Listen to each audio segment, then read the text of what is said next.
In this video, I want to talk to you guys about something, and the reason that you're going to see this video of me doing it, and I'm going to actually show you how fast I came back from this injury. I've done it before. In my left wrist, about 8 years ago, I got a UT split tear where the tendon that goes right here, and I got it from swinging a bat in my left wrist. Right here, the tendon split this way. It didn't tear, it split this way, right down the middle. Well, I went to my hand specialist. Guys, my wife has worked for a sports organization for 25 years, so I talk to a lot of doctors that she knows. She used to play sports. She played softball, basketball, fast pitch, all this stuff, high school, college. And she's working for a great organization here in San Antonio. Well, I get to talk to a lot of these people, and I ask a lot of questions. I try to stay away from surgery as much as I can. I know I had injuries. I ripped my Achilles in first year playing senior ball, and I had to get surgically repaired, put back together, and I did that from one of those doctors that she knows. And came back within, I think it was 6 months, I was playing softball again. Limping, but I was still playing softball again. So I got a UT split tear. I went into my hand specialist. He said, man, I can fix it. I can sew it back together, but there's no guarantees. Why don't let's start with an injection of cortisone and clean up a lot of the inflammation and see what happens. Well, I got an injection within 3 weeks. I was back swinging a bat. And within a month, I was hitting. And guys, I thought I was going to have to retire. And that was 8 years ago, playing softball. And hasn't had any trouble with it. Every once in a while I get a little problem, like a little bit of pull in the UT, the tendon right here. But and my back too. I mean, I hurt my back doing deadlifts. I was training during the off season. I went too heavy on deadlifts and I hurt my back. I had to go to the chiropractor. He worked on me, couldn't fix me about a month and a half. He took the edge off, but he really wasn't where I can swing a bat. Well, I went in and to my back specialist, which is a sports guy too, and he said, man, I can cut on you, I can clean it up, clean all the inflammation up out of there, because I had narrowing of the root canal is what they call, where the nerve endings go through that little round circle, and they want to go in there and just do a roto-rooter and clean it out. He goes, but let's first try cortisone injections. And I was like, hey, I'm ready for everything. So I went in there, sat on a bench, and they injected cortisone in my back, and then 10 days later they did it again. But one thing about cortisone is you can't keep doing it. When he talked to me about my back, he had told me, he goes, he said twice a year, but a lot of people are just saying once a year, because when you keep on injecting cortisone, it actually deteriorates the joint. It tears a lot of stuff up if you keep doing it in the area where it's got the infection or inflammation. So I'm getting ready for the season, hitting a lot of balls. And one night, I didn't do it playing softball, I didn't do it hitting. I was loading boxes to get thrown away in the trash.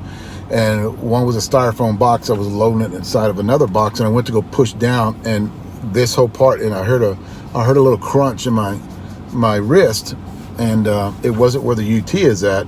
It was up top in this area. So I like, oh my God, maybe it'll go away. And then I went to Vegas. I wrapped it up. I went to Vegas. It was still hurting. I mean, it would hurt so bad every time I would cough, it would hurt. It would hurt in there. So first thing in my mind is I broke it. So when I got back into San Antonio from Vegas, I went into my hand specialist again. He didn't remember. I said, yeah, I was in here years ago and you did this.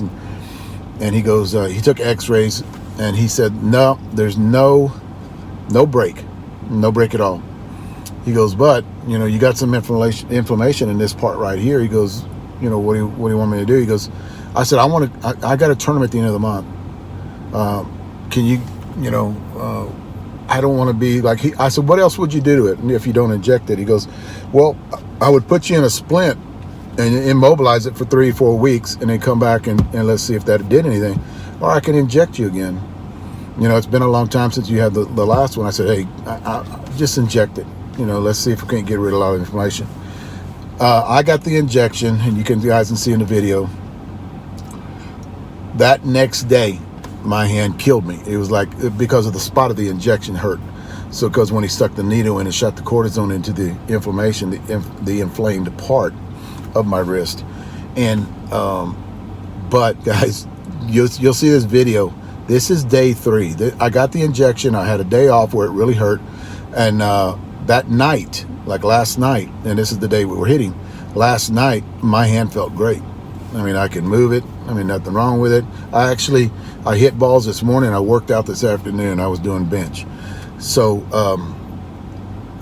what I'm trying to tell you guys is, if you really need, you know, this is something I've done 3 different times. This is the 3rd different time. It has worked. It has worked for long periods of time with me. It's not that way with everybody, though. That's another thing too. And the guy told me there's no guarantees with it, injecting cortisone, especially if the problem is worse than what they might think. And he even told me, we're going to inject you today.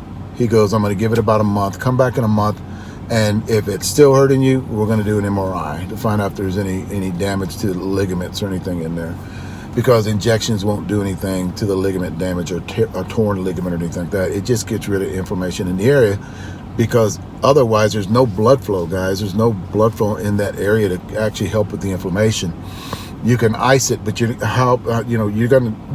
body's going to warm it up, because ice is good for the outside. Ice is good for those joints that are right up against the skin.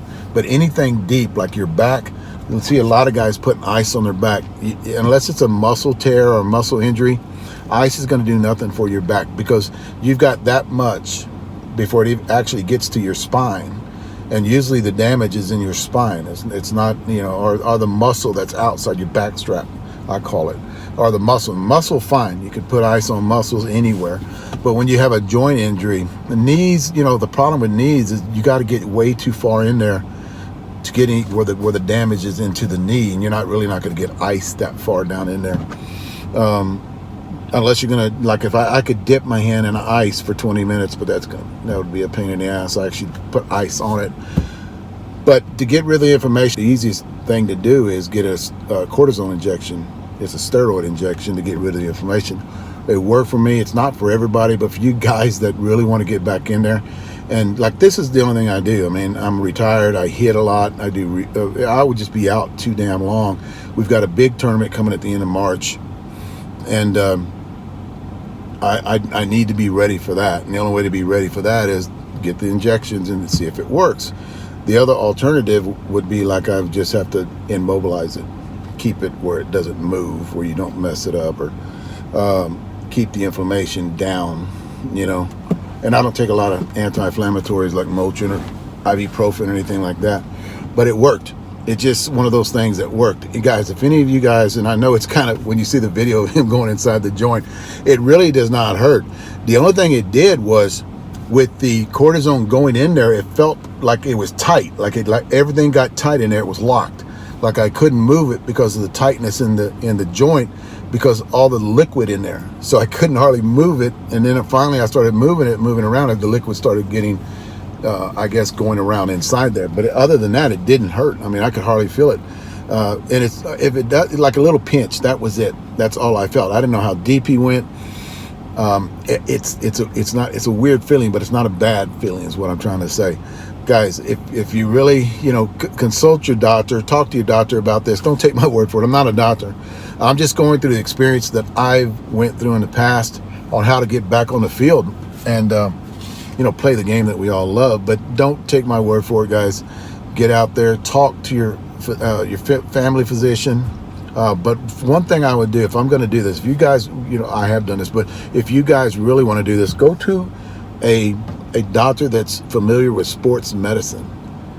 A lot of your family doctors really don't understand what you're trying to tell them, because they're not educated, I guess, when it comes to sports medicine. Because it's different, guys. It is different.